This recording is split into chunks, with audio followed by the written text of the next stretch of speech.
silakan masuk. Permisi dokter. Halo, selamat pagi Bu. Selamat pagi dok. Oke, untuk nama Ibu? Saya Jocelyn dok. Oke, untuk nama kucing sendiri siapa ini Bu? Ini namanya Bimbi. Oh, Bimbi, gendut ya, lucu ya ini. Untuk umurnya sendiri Bimbi berapa ya Bu? Bimbi 5 tahun dok. Oh, 5 tahun. Untuk jenis kelaminnya ini jantan ya Bu ya? Iya betul dok. Oke, di sini keluhannya ada apa ya Bu? Bimbi akhir-akhir ini suka batuk-batuk dok. Oh, batuk-batuk. Untuk batuk-batuknya itu apakah ada cairan yang keluar dari mulut seperti darah atau cairan yang lainnya gitu Bu? Nggak ada sih dok, batuknya batuk kering gitu dok. Oh, batuk kering ya. Ini udah berapa lama batuknya Bu? Sekitar 2 hari. Oh, 2 hari. Oke. Apa selain batuk kering ini ada gejala lain seperti bersin atau ada yang cairan keluar dari hidungnya gitu? Ada dok, dia suka bersin terus ada keluar cairan juga dari hidungnya. Oke. Untuk nafsu makannya gimana? Banyak atau sedikit makannya?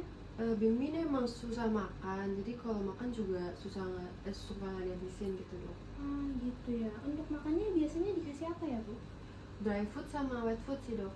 Oh, oke.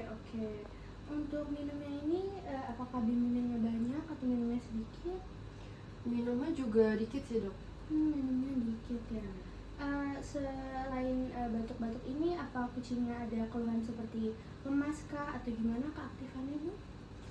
Biasanya Bimbi ini aktif, tapi akhir-akhir ini dia suka tidur, terus kelihatannya suka lesu gitu dok. Oh gitu ya, oke.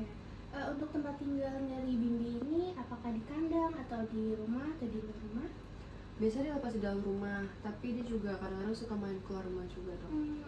Oke. Mungkin bisa dari ini ya, ke di luar rumah kan ya, jadi bisa terpapar udara luar juga gitu Iya. Bu.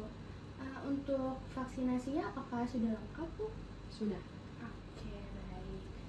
Jadi untuk keluhan Bimbi ini sendiri ada batuk kering, kemudian ada gejala bersin dan cairan dari hidungnya juga ya Bu ya. Iya. Dan keaktifannya juga kurang ya Bu, kurang aktif, lemah, lesu gitu ya. Oke, terima kasih ya Bu. Untuk selanjutnya saya akan melakukan anamnesa untuk diagnosa lebih lanjut. Terima kasih. Makasih dok.